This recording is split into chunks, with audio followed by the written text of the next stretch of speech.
gonna swim, bike, and run. In the corner sun, we're gonna swim, bike, and run. In the corner sun, 2021.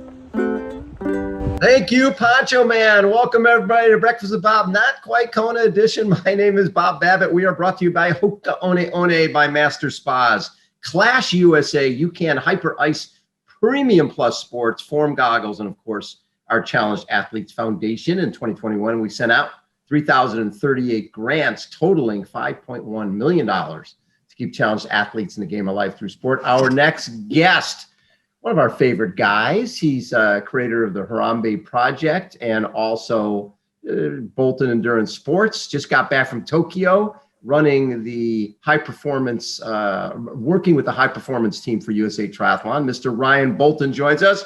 Ryan, how you doing?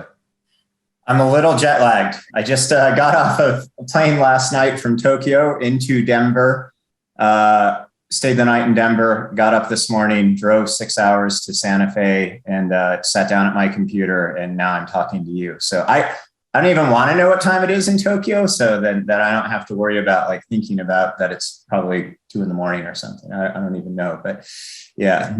So was this you were in the Olympics in Sydney in 2000. Have you been to an Olympic Games since then?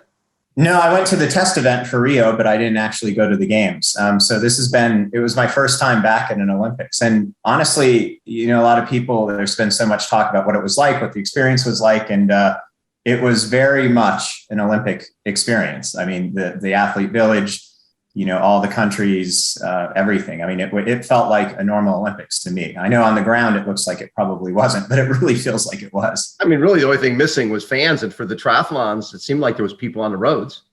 There were people out there. It was funny because, so technically, I don't think like the Japanese public weren't really supposed to be there. And they follow the rules over there, but during the event, you couldn't keep them away. And I mean, in some sections, there were like multiple people deep, and there were these women walking around with bullhorns and signs saying, you need to pass on, you move on, do not spectate. But people were like ignoring them and being like, nah, I'm going to watch this race. I'm here. So when you looked at the course and especially the bike course, 18 turns per lap, were you concerned about that? Because that's a course that Katie crashed on in 2019, and it's raining. It's sort of set up for someone to go down. Absolutely. Well, and we hired specialists to do a significant amount of analysis on that course. And we actually broke it into 23 corners, by the way. But really, we had them all numbered very specifically, and all the athletes, every athlete on the team knew every number and which numbers were, kind of critical corners and where a lot of attacks happened and stuff. So there was a lot of analysis on the road surface, on, the angles of the corners, on the actual, how many bumps there were, et cetera. And then also on race analysis, especially from the test event on, like I said, where attacks happened and where you're exposed to the wind the most and that type of stuff. So yeah, we knew the course really well. And as you said, it's, by the Women's Day was a rainy day. So we knew that there might be a little bit of carnage out on the course because of that. And the men's race, obviously, we had a yacht right in the middle of the start, which was, what the hell was that? Yeah, I was standing in transition and I had no idea, I'm just like ready for the start to go. And I hear the gun go off, and then I hear that there's a full start. And some of those false start, and there some of the athletes, it took them maybe 200 meters to quit. Yes. Yeah. But some of the guys couldn't even dive in, obviously, because the boat was in the way. And I know there was a lot of finger pointing. Was it the boat's fault? Was it the starter's fault? But yeah, it was crazy. I don't know if we'll ever see that again, especially. Yeah. So you said you had all the corners identified, 23 corners. What, in terms of the specificity of training and preparation for this particular race for the men and the women, what else did you guys do to get ready for this race? The big thing with Tokyo is the heat. We started talking about that right away. I mean, that was as soon as they announced Tokyo years ago. That was something that came up pretty quickly. So all of the athletes went through different heat acclimatization protocols, not unsimilar to like a lot of athletes that go to Kona, very similar stuff, of course. And then, And then also pre-cooling strategies for the race. And then I would say another unique component of this race was that on the run section of the race, they allowed us to have, it's almost like a special needs station, hand athletes stuff, which I normally in World Triathlon, draft legal racing, that's not, you can't ever do that. But in this case, they had that. So we actually had an aid station where we were able to hand the athletes something every loop of the run at about the 2K mark of every loop, that was unusual. And it was usually, ice or, some type of a cold product or, frozen, whatever. So, yeah. Right. Yeah. And for the men's race was first. So in that particular race, you got Kevin McDowell and then you have, who's our other guy? Oh, Morgan Pearson. Yeah. Morgan Pearson. Yeah. So you got Morgan. Yeah. And so was the idea that Kevin would work for Morgan? Was it more of a domestique type of setup, or was it everybody for themselves?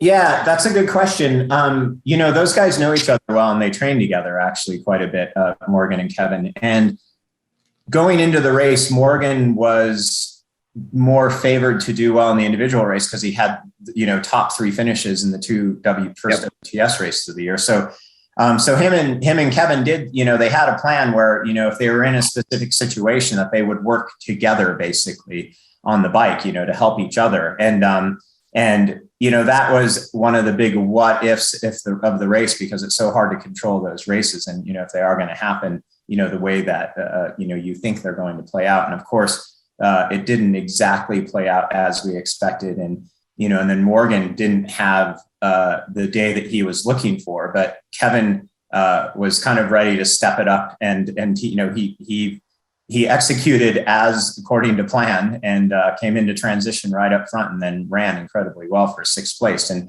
like I said, Morgan didn't have as good of a day on the individual day, but of course he more than made up for it on the mixed relay day for sure. Yeah. So for the women, you've got Katie, you got Taylor Nibb, you got Summer Rappaport, and you got 2 in the front 7, like out of the water. And did it surprise you that Summer dropped off on the bike? I thought that she would be able to hang on. Yeah, that front group, I think with Summer, she's a great runner. And she's a great athlete all around. Right. She's a really good runner. And when some of those women who are the incredibly strong cyclists in that group see that she's in that group, they're going to do everything they can to make sure she's not in the group. And she knows that. And right. She did a really good job the first couple laps, but they kind of almost like gang up on her and everything. But that's part of racing. And yes. I knew when that front group got away and it just kept on whittling down. And I think, by the time they came into T2, there were 5 of them. And we were corresponding with various people. And I was like, your gold, silver, and bronze are definitely coming out of these 5, which was a kind of a risky assessment, but it was true. And the women in the second pack actually ran into 4th and 5th place, though, which was pretty impressive, that second pack. It was interesting because watching Nicola Spirig, she never really shared pulls, right? And with that second pack. And I don't know if anybody, yeah, she was so strong and she was drilling it the whole time. And the fact that group stayed away and with all those turns that the group behind couldn't make up, that blew me away, that when they came off the bike with 6 of them and one a little bit further back, that you knew that the race, that was it, right? It was going to be really difficult for someone to bridge up over a minute. Right. And if you look at the dynamics of WTS racing over, the past, few years, basically since Rio, that front women's pack has really rode that way often. And those ladies work incredibly well together. And the scary thing about that front pack is, some of those women are the top runners in the sport too. So you let them get away and it's game over. Yeah. So did anything that happened in the women's race? Katie raced like Katie. That's right. When she's usually front pack in the swim. She's usually up there. I think she's done 60 some ITU races or WTS races and been on the podium 30 times. That's exactly right. Yeah. Yeah. So you sort of know if Katie's up there that there's a good chance she's going to medal. When did you feel comfortable that someone was not going to run her down? Yeah. It's hard to say. Katie, just talking with her going into the games, I knew that she was confident. I knew that her fitness levels were good. We talked with her coach, Joe Filiol, and he's a great coach. And he he was really confident of her ability going into the games too. And so, with that, at that point, we just kind of let Katie do Katie's thing. And when I knew she was having a good race, it's probably the first loop of the swim was 950 meters, and about 750 in, they were starting to be able to identify people. And Katie was sitting in third. And I looked across to the high performance director, and I was like, she's there. And she was there. Yeah, exactly. Yeah. Well, and you had to be concerned because of Yokohama and because of Leeds. And, looking at what Katie had been doing since her father passed, right? Yokohama's a month after dad passed away, and she certainly wasn't herself. Making that choice, and I don't know who made the choice of Katie, because it was really, couldn't be faulted either way. Katie was number 1 in the world 2019. Taylor Spivey was hotter going into during 2021. Making that decision had to be really tough. Yeah, there's a selection committee that makes that decision. It's made up of 4 people. It's the high performance director, and then 3 people that are associated with the sport, in a certain way. And they're all very educated, and they all know the sport really well. And they're also given a tremendous amount of data. And I know it was an incredibly hard decision for them too. And, I guess one important thing to say about the selection decision is it's based obviously on individual race prowess and the ability to podium. And, that's a big thing. And also because, the team's looking for gold, silver, or bronze. And then also mixed relay, and how you could do it in mixed relay. And I mean, it still is an incredibly hard decision because both Taylor Spivey and Katie are both rock stars, in both of those stats. So it's really, I know it was a tough decision for the selection committee for sure. And speaking of selection, so now you've got the mixed relay, and you've got, you've got to make a decision. Taylor Knibb, Summer Rappaport. And also, usually Katie runs the third leg. She doesn't usually lead off. So now you're making that decision of who's going to go where. And I love the fact that Taylor Spivey is one of the better cyclists in the sport. And she would basically be time trialing in that third spot. What went into that decision?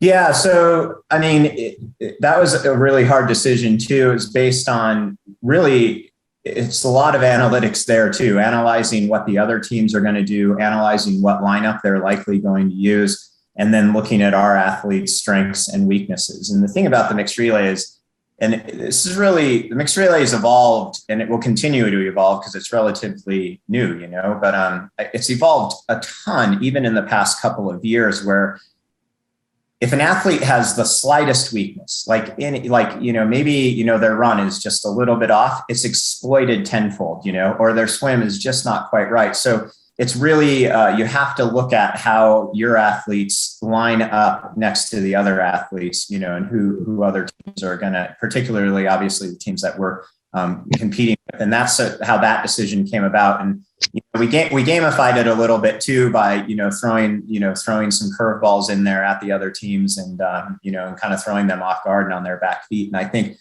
starting with Katie, she's just such a solid all arounder that we knew that she would have us right at the front of the game. And then putting Taylor Knibb in that third position, a lot has to do with how good she is on the bike and her ability to do exactly what she did in that race to the third position of the other teams. I mean, she rode hard and went solo. So in terms of Taylor, because she's such a good cyclist, the fact that she was in that third leg, I think she took brought the lead down to 11 seconds during her segment. Was that what you were hoping for?